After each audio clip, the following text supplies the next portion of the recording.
നമ്മൾ വളരെ ഹെൽത്തി ആണെന്ന് കരുതി ചെയ്യുകയും എന്നാൽ യഥാർത്ഥത്തിൽ നമ്മുടെ ശരീരത്തിനെ അൺഹെൽത്തി ആക്കുകയും ചെയ്യുന്ന 3 ഹാബിറ്റ്സ് ആണ് ഇന്നത്തെ ഈ ഒരു വീഡിയോയിൽ ഞാൻ പറയാനായിട്ട് ഉദ്ദേശിക്കുന്നത്.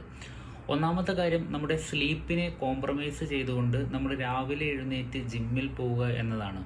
നമ്മൾ രാത്രി 1 മണി വരെയോ 2 മണി വരെയോ മൊബൈലിൽ സ്ക്രോൾ ചെയ്തിരിക്കുകയോ അല്ലെങ്കിൽ മറ്റു പാർട്ടിയോ മറ്റു പരിപാടികളോ ആയിട്ട് 1 മണിക്കോ 2 മണിക്കോ കിടന്നുകൊണ്ട് രാവിലെ എഴുന്നേറ്റ് 4 മണിക്കോ 5 മണിക്കോ പോകുന്നത് നമ്മുടെ ശരീരത്തിന് ഗുണത്തേക്കാളേറെ ദോഷമാണ് ഉണ്ടാക്കുന്നത്. രണ്ടാമത്തെ കാര്യം, അനാവശ്യമായിട്ട് പ്രോട്ടീൻ ഷെയ്ക്കുകൾ കുടിക്കുക എന്നതാണ്. ഇപ്പോഴത്തെ ഒരു ട്രെൻഡാണ് നമ്മുടെ മീലിനെ റീപ്ലേസ് ചെയ്തുകൊണ്ട് പ്രോട്ടീൻ ഷെയ്ക്ക് കുടിക്കുക എന്നുള്ളൊരു കാര്യം.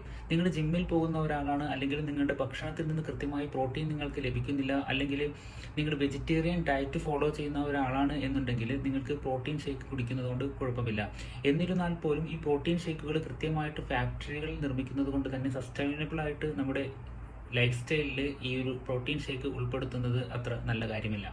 മൂന്നാമത്തെ കാര്യം, ഫ്രൂട്ട് ഡയറ്റാണ്. കേട്ടാലും നമുക്ക് വളരെ ഇൻട്രസ്റ്റിംഗ് ആയിട്ട് തോന്നുമെങ്കിലും ഫ്രൂട്ട് കണ്ടിന്യൂസ് ആയിട്ട് ഓവറായിട്ട് കൺസ്യൂം ചെയ്യുന്നത് നമ്മുടെ ശരീരത്തിന് മറ്റു പല പ്രശ്നങ്ങൾ ഉണ്ടാക്കുവാനുള്ള സാധ്യതയുണ്ട്. ഉദാഹരണത്തിന് യൂറിക് ആസിഡ് കൂട്ടുവാനും അതുപോലെ തന്നെ ഷുഗർ കൺസപ്ഷൻ കൂട്ടുവാനും നമ്മുടെ കൊളസ്ട്രോളിനെ കൂട്ടുവാനുമായിട്ട് ഇത് കാരണമാകുന്നുണ്ട്.